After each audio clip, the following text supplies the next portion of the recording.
a appris avec tristesse et émotion les désastres et la calamité occasionnée par la pluie diluvienne qui s'est fortement abattie sur la ville de Kinshasa dans la matinée du 26 novembre 2019. Selon les informations à lui transmises par nos services, le bilan funeste fait un état d'une quarantaine de morts, d'innombrables blessés et dégâts matériels. Une fois de plus, la ville de Kinshasa vient d'être endeuillée par la disparition tragique et inopinée de ses filles et fils, pendant que le gouvernement provincial de Kinshasa s'est inscrit sur la voie des réformes substantielles et efficaces pour le bien-être de tous.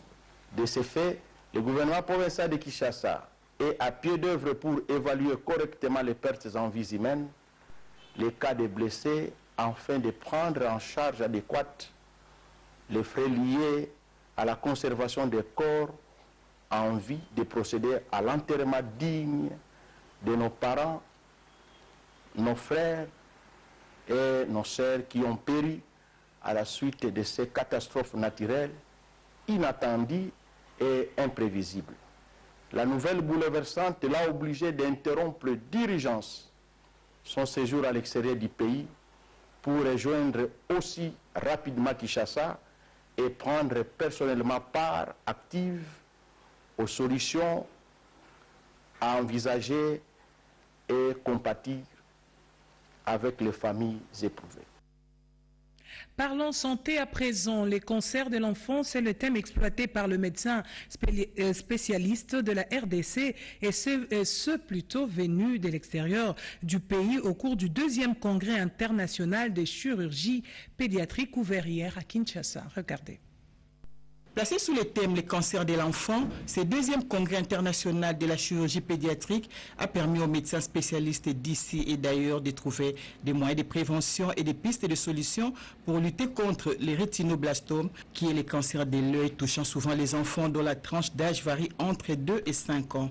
Cette tumeur maligne de la rétine d'origine héréditaire a comme principal signe clinique les reflets blanchâtres de la pupille. Explication du professeur Dr René Ngioulou.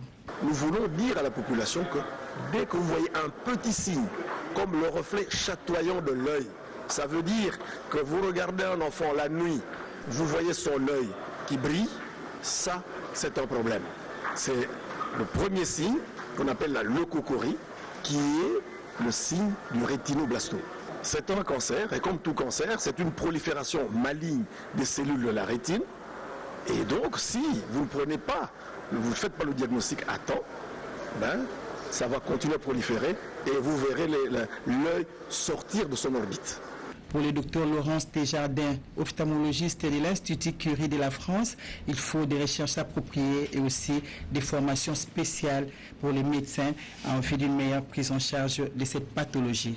Selon le docteur Boudi Mabiala, médecin directeur adjoint des cliniques universitaires de Kinshasa, la sensibilisation s'avère importante dans la lutte contre les rétinoblastomes. L'objectif poursuivi, c'est d'abord faire des échanges d'expériences parmi les chercheurs, mais aussi, surtout pour les rétinoblastomes, on voulait faire une vulgarisation de ces cancers parce que lorsque ce cancer est diagnostiqué tôt, précocement, eh bien, la prise en charge peut être efficace.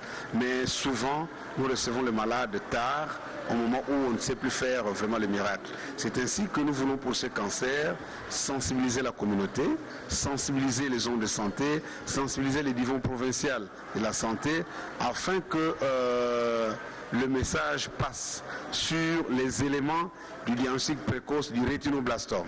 Ces cancers peuvent être guéris une fois diagnostiqués à temps.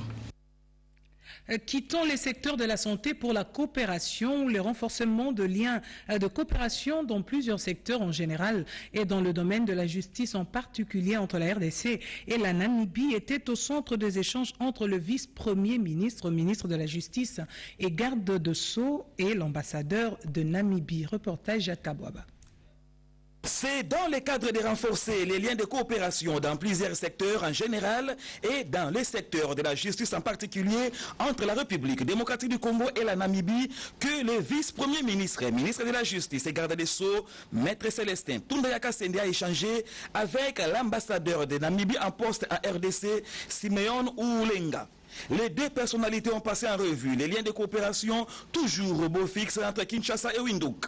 Il faut signaler que les relations diplomatiques entre les deux partenaires, la RDC et la Namibie, remontent à la section de la Namibie à l'indépendance le 21 mars 1990. Elles ont été raffermies durant la présidence de Mzee Laurent Désiré Kabila. Ainsi, la Namibie a ouvert son ambassade à Kinshasa en 2000 au moment même de la guerre d'agression, alors que bien des pays cherchaient à fermer les leurs. Pour sa part, c'est en juin 2005 que l'ambassade de la RDC a été ouverte à Windhoek. Venue au secours de la RDC lors de la guerre d'agression, la Namibie est depuis lors restée un allié politique important de la République démocratique du Congo. La coopération bilatérale concerne les domaines des transports maritimes et aériens, l'administration publique, les mines et l'énergie, la pêche, le commerce et l'industrie, la santé, l'éducation, la sécurité, la recherche scientifique. Avec l'alternance politique intervenue en RDC, Windhoek compte accompagner la République démocratique du Congo dans les secteurs de la justice pour l'émergence d'une véritable justice anticipative et de proximité pour l'intérêt des deux peuples. Et les travaux d'asphaltage sur la route nationale numéro 17, tronçon compris entre Bendela et Isaka dans la province de Mai-Ndombe, se poursuivent. Le directeur général de l'Office des routes s'y est rendu pour évaluer les niveaux d'exécution. Travaux exécutés par l'Office de route sur financement du FONER et du Trésor public. Camille Djoké, Blaise Bokokia. Nous sommes sur la route nationale numéro 17 à Bendela, localité située à 36 km de la ville de Bandundu, de l'autre côté de la rivière Kassai. C'est la première fois depuis 100 ans que cette partie de la chaussée subisse les travaux d'asphaltage. C'est le bonheur de toute la population riveraine, venue nombreuse pour dire merci. Merci au chef de l'État, Félix Antoine Tshisekedi Tshilombo, d'avoir pensé à elle dans son programme d'urgence.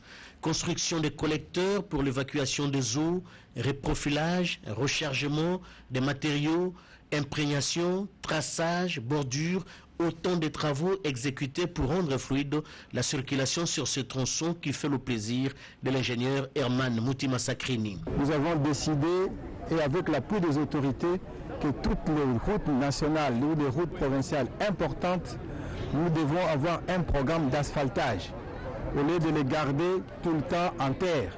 Et pour cela, nous avons aussi besoin de partenaires, et j'ai amené avec moi ici des partenaires qui viennent de l'Afrique du Sud, qui sont venus pour étudier avec nous comment on peut arriver à aller jusqu'à Nyoki dans l'asphaltage en utilisant d'autres technologies.